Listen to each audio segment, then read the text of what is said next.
जय योगोर हाड़ो। मेरे जितने भी साधक साधिकाएँ भाई बहन हैं उन सबको मेरी तरफ से प्रणाम स्वीकारो।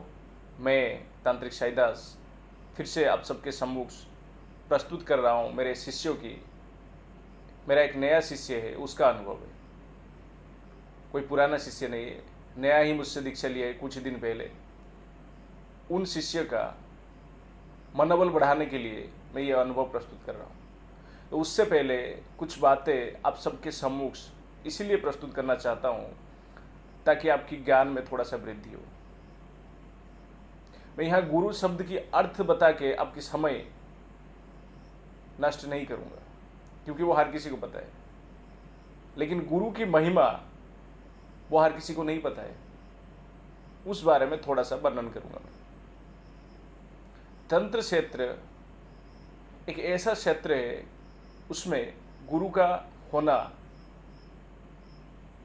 उतना आवश्यक है जैसे मिठाई में चीनी का होना।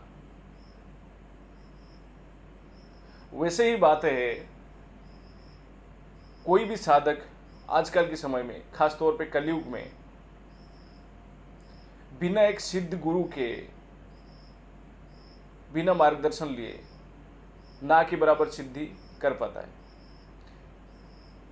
मेरे ये कहने का मतलब ये नहीं कि आप बिना गुरु के कभी भी सफल नहीं हो पाएंगे। जी, 100 में से एक आधा ऐसे लोग निकलेंगे जो बिना गुरु के भी मेहनत करके सिद्धियां हासिल कर सकते हैं। और स्वयं शिवशंकर ने ये कलयुग को मद्देनजर रखते हुए तंत्र को उस हिसाब से निर्माण किए थे। जब कलयुग के प्रारंभ में प्रेरणा दिए मच्छेंद्रनाथ को, गुरु गोरखनाथ को और उनके अनुयायियों को, 984 सिद्धों को, कि वो साबर मंत्र की रचना करें और जो बिना गुरु के भी कैसे व्यक्ति साधना में पारंगत हो, वैसे भी साबर मंत्र में बताया गया है। चाहे वो अढ़ैया साबर मंत्र जपे, चाहे वो विराट साबर मंत्र जपे। कलयुग में अच्छे गुरु ना मिलने पे भी आप पंचदेव में से किसी भी एक देवता को गुरु धारण कर सकते हैं। शास्त्र ये कहता है।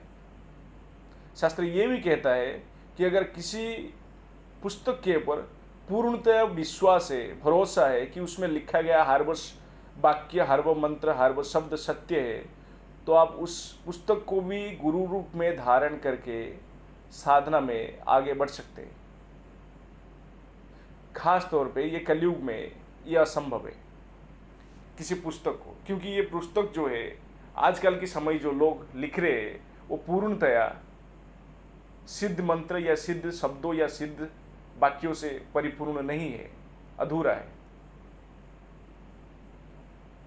बहुत सारे ऐसे तांत्रिक हैं जिन्होंने छोटे मोटे साधनाएं भी नहीं किए हैं, वो भी पुस्तकें लिखने लगे हैं।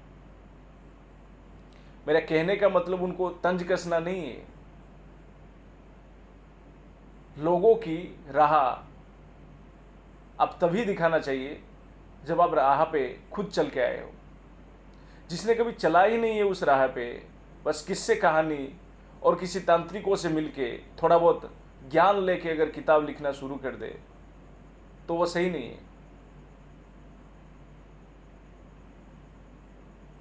दूसरी बात यह है, साधनाओं में, तंत्र साधनाओं में गुरु का आवश्यक बहुत जरूरी है, ताकि आपको छोटे बड़े परेशानियों से, छोटे बड़े विपत्ति से, छोटे बड़े आपदा से आपकी रक्षा कर सके। चाहे वो शमशान साधना हो, चाहे वो आप अपने घर पे बैठ के साधना करें। बिना गुरु के भी मैंने कह चुका हूं कि साबर मंत्र की कुछ स्वयं सिद्ध मंत्र है और कुछ ऐसे भी मंत्र है जिसमें गुरु का आवश्यकता नहीं है, लेकिन ऐसे साधनाओं में जोखिम रहता है, क्योंकि जब जरूरत पड़ने पे उस विपदा से कैसे निकला जाए, जो खुद कभी निकल के आया है वही इंसान बता सकता है। आप जब पहली बार करोगी उस बात को आपको पता नहीं होगा कि जब मैं विपदा में आऊंगा तो कैसे निकलूं उससे। खास इसी बात के लिए गुरु का होना अनिवार्य है। तो कभी भी गुरु धारण करने से पहले सिद्ध गुरु का परीक्षण करके ही धारण करें। और दूसरी बात है, जब गुरु धारण के बाद कोई भी साधना आप करते हैं, कोई भी गुरु मंत्र की जाप करते हैं, कुलदेवी साधना, इष्ट देव की साधना, कोई भी साधना आप करते हैं, चाहे वो खेड़ा महाराज की हो या फिर कोई भी साधना आप करते हैं, अगर उन साधनाओं में और उस साधना को पूर्ण होने के बाद भी कोई अनुभव ना हो, साधना के दौरान कोई अनुभव ना हो, आपके शरीर में कोई किसी भी तरीके से ऊर्जा महसूस ना हो, तो उस साधना या उस मंत्र में कुछ ना कुछ गड़बड़ी है। कई बार ऐसा होता है, गुरु शिष्य को मंत्र तो दे देते हैं, आजकल के गुरु उस मंत्र का अच्छे से जागृत नहीं करते,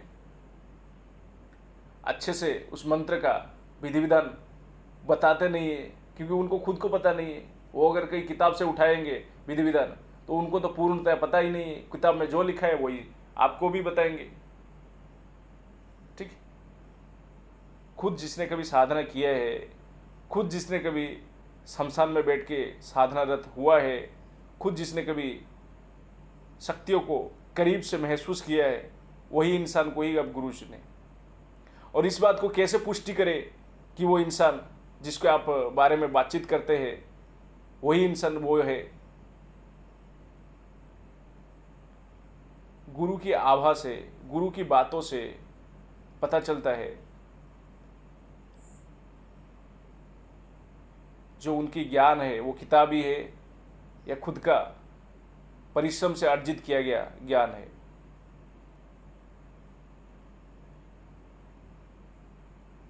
खैर, मेरा एक शिष्य ने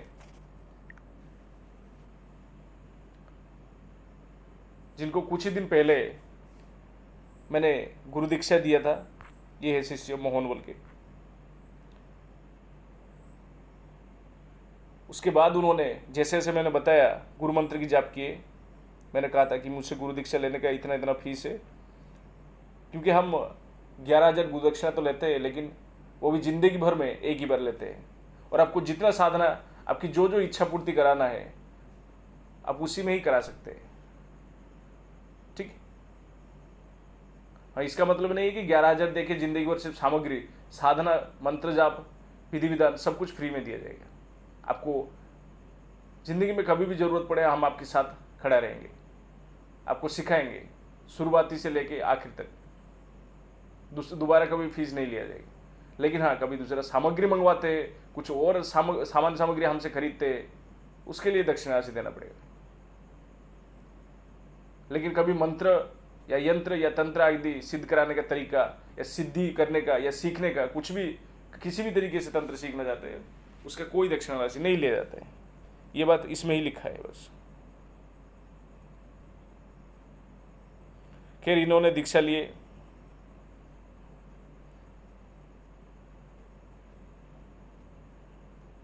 मैं इनके चार्ट दिखा रहा हूं आप सबको। दक्षिण राशि जमा करके मैं दूसरे नंबर से इनको, ये देखो दक्षिण राशि जमा किए थे, ये डिलीट हो चुका है। फिर मैंने अपना दूसरे नंबर से इनको साधना विधि विधान दिया, कैसे कैसे करना है, किस तरीके से करना है, कैसे बैठना है, कैसे माला पकड़ के मंत्र जाप वगैरह करना है, सब कुछ सिखाया जाता है।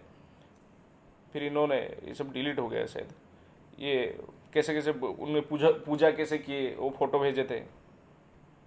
फिर उनका साधना संपन्न हुआ। फिर उन्होंने कुछ अनुभव भेजा है, वो आप भी थोड़ा सा सुनिएगा। मेरे गुरु, आपको एक अनुभव बताना था। एक पत्थर था काला, पूरा काला था, उसमें जैसे एक औरत बैठी थी, उसमें ऐसे दिखती थी कि बुढ़ी थी, और उसके सामने त्रिशूल था और उनका रंग काला था। वो ऊपर से घूंघट लिया था और कोई मुझे ऐसे आओ आओ ऐसे बुलाती थी। वो कौन थी वो मुझे मालूम नहीं था। जब मैं जाप करता था वो आंखों के भी मतलब मेरा आंखों के बीच में ऐसा आकृति आती थी। और एक बात बताना था, और बस इतना ही। ये मेरा अनुभव है गुरु। बहुत कम थी ऐसा आकृति एक आदमी दिखाता था, ये एक अनुभव है। ये सब आकृति है ना, जैसे जितना लंबा आदमी का कम थोड़ा सा अंधो अंधो दिखता था, ऐसे आकृति से देखते थे। ये ऐसा अनुभव हुआ था। ऐसा पूरा नहीं देखना, स्पष्टीकरण नहीं, जैसा बहुत दिखता था स्पष्टीकरण, थोड़ा जो थोड़ा सा लंबा जैसा दिखता था, ऐसे आकृति थे।